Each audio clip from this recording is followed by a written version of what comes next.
Good morning, good afternoon, good evening, and welcome. And I am not really here. I am currently in the UK, fingers crossed, all things going well, at the Book Direct show and the Short Stay Summit. Now, I am pre-recording a couple of these intros, so that there is something to go out on the daily podcast. Like I said, in the whole of 2021, I want there to be a daily podcast going out to help you, the hosts, get the tools, the tactics, the training, and the confidence to get more bookings. Now, I'm going to slightly flip it, kinda, because I was interviewed on a podcast recently by the amazing Lenka. Now, what I wanted to do was just to put that podcast on the Boostly podcast in its entirety. But it was over an hour long, and I do like to keep these episodes kind of short. So what we're going to do is I've got a little segment of that podcast to show with you. Lenka asked some amazing questions. I sort of documented the whole of Boostly. So if you've ever been interested who I am, how I got started, why I do this, and most importantly, the tools that I use to run Boostly and recommend to others, then this will be a good one to check out. So without further ado, let me flip my camera. You're going to be listening or watching to the amazing Lenka, and we are delving into all about Boostly and who and how I got here. As always, thanks to the sponsors. I'll be back hopefully in a few days' time from the UK, where we'll be able to pick this up as per usual. But for now, thanks for watching, thanks for listening, and here is the amazing Lenka. One of the worst things as a business owner that you can do is to be reactive, to just wait for that email to come in and say booking. That's the worst thing that you can do, because in hospitality we are very lucky. There is no other business in the world, no other career where you can create a business, open the doors to it, list it on 1, 2, 3 websites, and pretty much be guaranteed, as long as your pictures are all right, guaranteed to get in revenue. With hospitality, you've got that because we are so in demand, especially now where we are in the world coming out of lockdown. There's some pent up demand to go traveling. And again, it very much market specific where you are in the world, etc., etc. But there is a massive demand for it. And so Airbnb have come out and said, we need 1 million, we need millions more hosts to cope with the demand. And you know, it's a blessing and a curse. It's a blessing because you can go get listed on Airbnb and you're pretty much guaranteed to get bookings in straight away. But it's a curse because as soon as that happens, you get lazy. And when you get lazy, you become over-reliant. And like you said, last March, everybody who was around then, had a business then, had a hospitality business then, will never forget it. It was the 20th to 21st of March 2020 is when you woke up on the phone, like you said, and Airbnb sent out a blanket notification email to everybody, all of their platform, hosts and guests, saying free cancellation, doesn't care what the policy is, doesn't matter what the cancellation policy is, free cancellation. And they rub salt in the wound by giving vouchers back. They give vouchers back. Wow. It's like even more crazier for a lot of people, not everybody. And a lot of people never got the money. They never got the help and support. They never got the thing. Doesn't matter what the PR they did on the other end because they had the IPO and ICO and all that.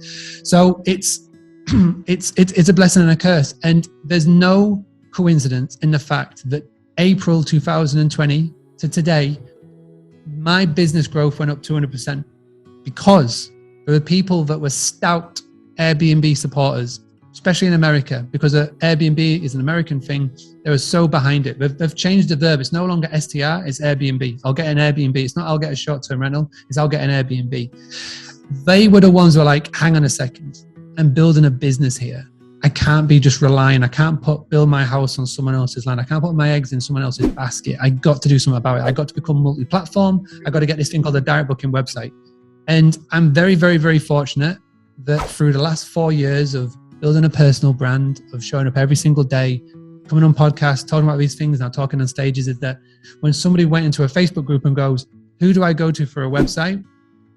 People were instantly recommending me, which was amazing. And this brings me back to maybe my final tip to give, because I know we're sort of running out of time, is that business is all about 2 things. Number 1, it's relationships. And number 2 is about becoming the go-to.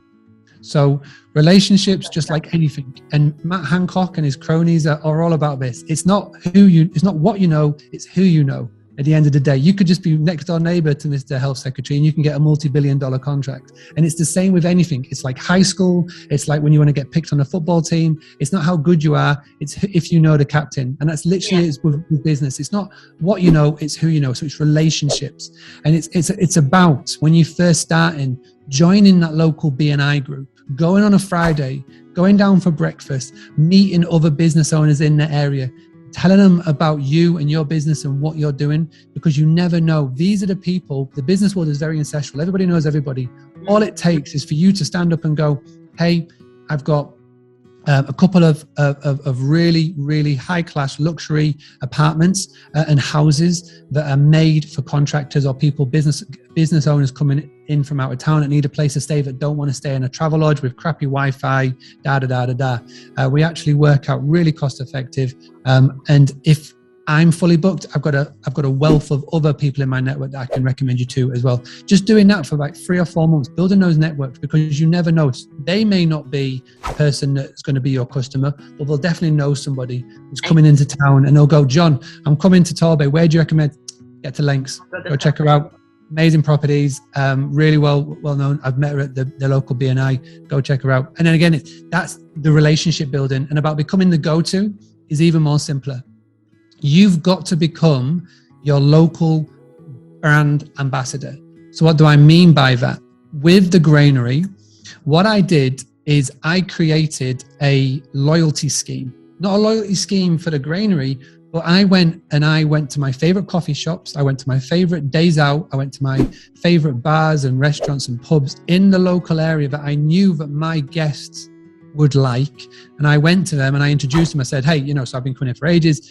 I don't know if you know this, but I actually run the granary, 14-bedroom guest house. We've got 3 holiday cottages. We have thousands of guests come every year through our business, and I would love to recommend them to come and check out you when they come to the area. And what we did is I basically said, have you got any discount that you could offer? So I worked out discounts with each one, and I created a cool little PDF, a little printout, a little laminate, whatever you want to call it. I actually stayed in a place in Harrogate, and they created a mini map, which I loved.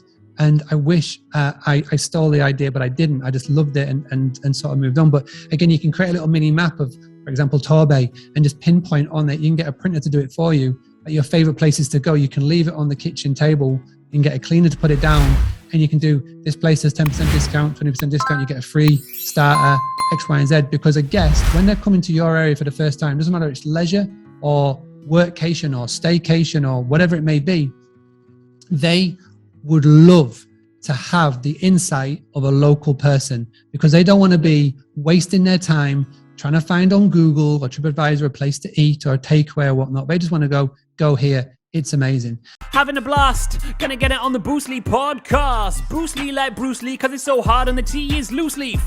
Making up those rhymes. Don't write it, just do it loosely.